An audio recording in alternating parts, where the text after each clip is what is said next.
ప్రజాపాలన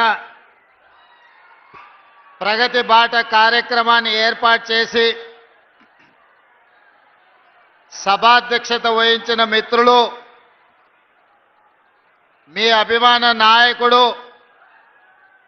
స్థానిక శాసనసభ్యులు గండ్ర సత్యనారాయణరావు గారు, ఈ కార్యక్రమంలో నాతో పాటు ముఖ్య అతిథులుగా విచ్చేసిన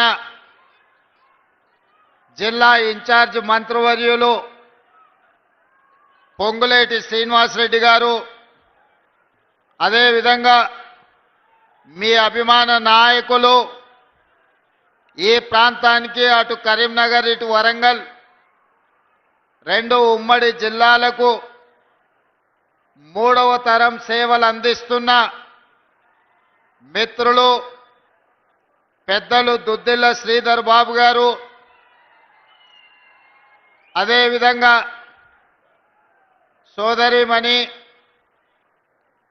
మంత్రివర్యులు శ్రీమతి కొండా సురేఖ గారు, అదేవిధంగా మా సోదరిమణి యువ పార్లమెంట్ సభ్యురాలు, ఈనాడు వరంగల్ పేరును ఢిల్లీ స్థాయిలో గౌరవం పెరిగే విధంగా పార్లమెంట్లో ప్రజా సమస్యల్ని ప్రస్తావిస్తున్న డాక్టర్ కడియం కావ్య గారు, అదేవిధంగా మాజీ పార్లమెంట్ సభ్యులు, పబ్లిక్ సర్వీస్ కమిషన్, రాష్ట్ర finance commission chairperson Sircilla Rajaiah గారు, అదేవిధంగా సింగరేణి కార్మిక నాయకులు, కనీస వేతనాల చైర్మన్ జనక్ ప్రసాద్ గారు, అదేవిధంగా రాష్ట్ర గ్రంథాలయ సంస్థల చైర్మన్ ప్రొఫెసర్ రియాజ్ గారు,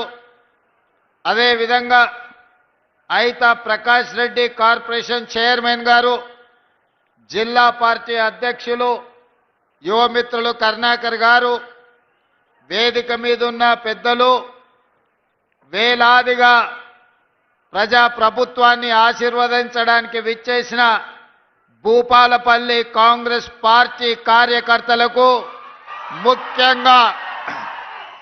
ముఖ్యంగా మా ఆడబిడ్డలందరికీ కూడా మనస్ఫూర్తిగా ధన్యవాదాలు, కృతజ్ఞతలు తెలియజేస్తున్నా. మిత్రులారా, ఈ ఉమ్మడి వరంగల్ జిల్లాకు ఒక గొప్ప చరిత్ర ఉన్నది.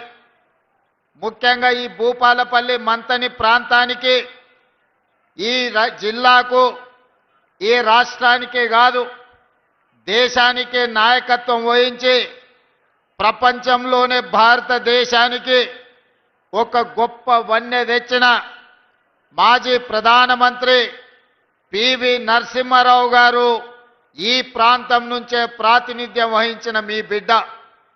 వారి వారసత్వాన్ని, రాజకీయ విలువలను కాపాడిన కీర్తిశేషులు శ్రీపాదరావు గారు అదే మంతని శాసనసభ నియోజకవర్గం నుంచి ఈ ఉమ్మడి ఆంధ్రప్రదేశ్కు, తెలుగు ప్రజలకే నాయకత్వం వహించిన గొప్ప నాయకులు.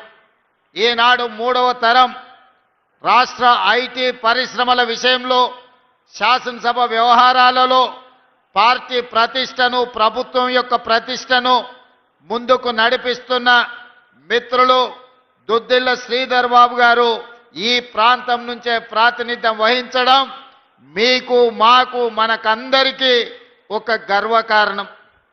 ఇదే కాదు మిత్రులారా, మీకందరికీ తెలుసు 69 తొలి తెలంగాణ ఉద్యమం కావచ్చు, 2009 మళ్ళీ తెలంగాణ ఉద్యమం కావచ్చు, కాకతీయ ఉస్మానియా యూనివర్సిటీలే ముందు బాగాన నిలబడి 4 కోట్ల తెలంగాణ ప్రజల పక్షాన కొట్లాడిన చరిత్ర కాకతీయ యూనివర్సిటీ విద్యార్థులకు ఉన్నది.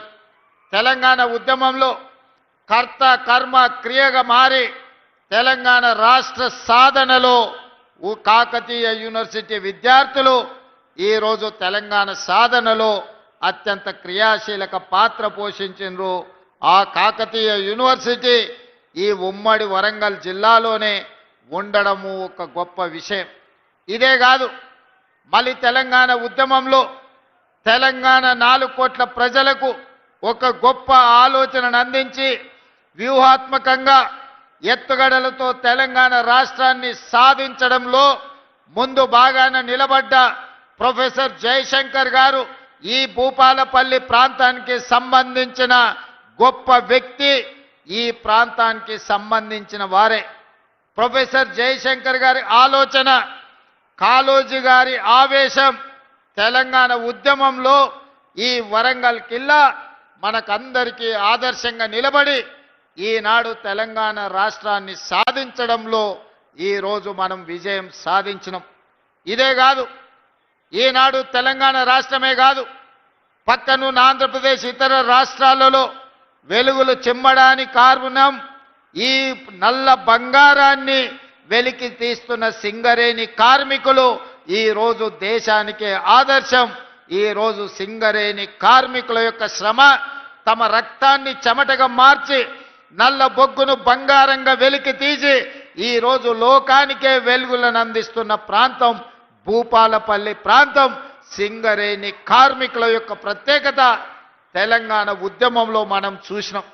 ఆనాడు రాష్ట్ర సాధన ఆలస్యమైనప్పుడు కేంద్ర ప్రభుత్వం మీద సీమాంధ్ర పాలకులు సమైక్య పాలనలో ఒత్తిడి తెచ్చినప్పుడు ఇక తెలంగాణ రాష్ట్ర సాధన ఆనాటి రాజకీయ పార్టీలతో అసాధ్యం అనుకున్నప్పుడు వేలాది మంది సింగరేణి కార్మికులు నడుం బిగించి పిడికిలెత్తి కొట్లాడి తెలంగాణ రాష్ట్రాన్ని సాధించడానికి కారణమైన సింగరేణి కార్మికులు ఈ ప్రాంతానికి ప్రాతినిధ్యం వహించడం మన అందరికీ కూడా గర్వకారణం అని చెప్పి నేను ఈ వేదిక మీద నుంచి చెప్పదలుచుకున్నా.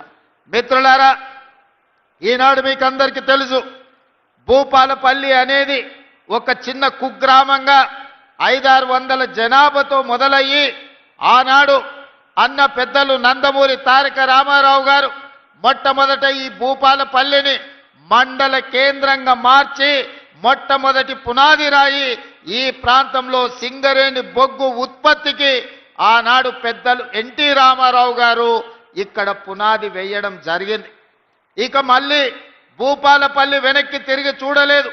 ఆ తర్వాత అభివృద్ధి పదం వైపు నడుస్తూ 600 జనాభా, ఈనాడు 60,000 ఓట్లతోని జిల్లా కేంద్రంగా భూపాలపల్లి మున్సిపల్ కార్పొరేషన్ మున్సిపాలిటీగా ఈరోజు రాష్ట్రానికే వన్నె తెచ్చే ప్రాంతంగా అభివృద్ధి చెందింది. ఈనాడు మన కళ్ళ ముందల్లే చిన్న గ్రామం నుంచి జిల్లా కేంద్రంగా భూపాలపల్లి అభివృద్ధి చెందింది అనంటే ఆనాడు కాంగ్రెస్ పార్టీ చేసిన అభివృద్ధి ఈరోజు ఈ ప్రాంతం అభివృద్ధికి కారణమైంది. అయితే మిత్రులారా, నిన్న మన కొంతమంది ప్రకటనలు చేస్తున్నారు, నేను నిశ్చితంగా గమనిస్తున్నా. మేము భూపాలపల్లి జిల్లా ఇస్తే కాంగ్రెస్ పార్టీ జిల్లాను రద్దు చేస్తుందని ఒక తప్పుడు విషపు ప్రచారం చేస్తున్నారు. ఈ వేదిక మీద నుంచి మీడియా మిత్రులకు 4 కోట్ల తెలంగాణ ప్రజలకు నేను స్పష్టంగా చెప్పదలుచుకున్నా, ఏ జిల్లాలను తొలగించడం కానీ కొత్త జిల్లాలను ఇచ్చే ఆలోచన కానీ ప్రభుత్వ పరిధిలో పరిశీలనలు లేదు. ఎన్నడైనా జిల్లాలను పునర్వ్యవస్థీకరించాలి, లేకపోతే రేషనలైజ్ చెయ్యాలి అనంటే బహిరంగంగా ప్రజలకు చెప్పి శాసనసభలో చర్చ చేసి ప్రతిపక్షాల సూచనలు తీసుకున్న తర్వాతనే జిల్లాల గురించి ఆలోచన చేస్తాం.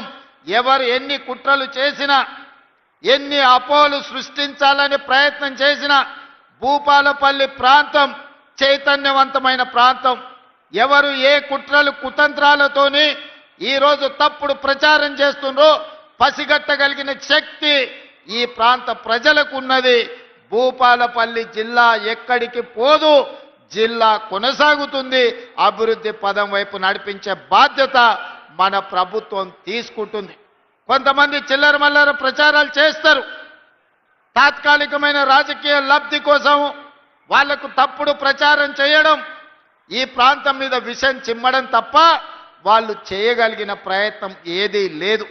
అదేవిధంగా ఇవాళ జిల్లా విషయంలోనే కాదు, భూపాలపల్లి ప్రాంతంలో సింగరేణి గని కార్మికులు అటు ఆదిలాబాద్ నుంచి ఖమ్మం జిల్లా వరకు ఉన్న సింగరేణి పరివాహక ప్రాంతం, గోదావరి నది పరివాహక ప్రాంతంలో వేలాది సింగరేణి కార్మికుల కుటుంబాలు ఉన్నాయి. Medical unfit.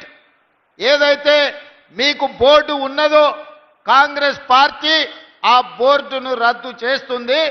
భవిష్యత్తులో సింగరేణి కార్మికులకు వాళ్ళ వారసత్వ ఉద్యోగాలు కానీ మెడికల్ బోర్డు ఇచ్చే అన్ఫిట్ సర్టిఫికెట్ తోని వాళ్ళ కుటుంబ సభ్యులకు వచ్చే ఉద్యోగ ఉపాధి అవకాశాలు పోతాయి. మిమ్మల్ని కాంగ్రెస్ పార్టీ మోసం చేస్తుందని కొంతమంది తప్పుడు ప్రచారం, విషపు ప్రచారం చేస్తున్నారు.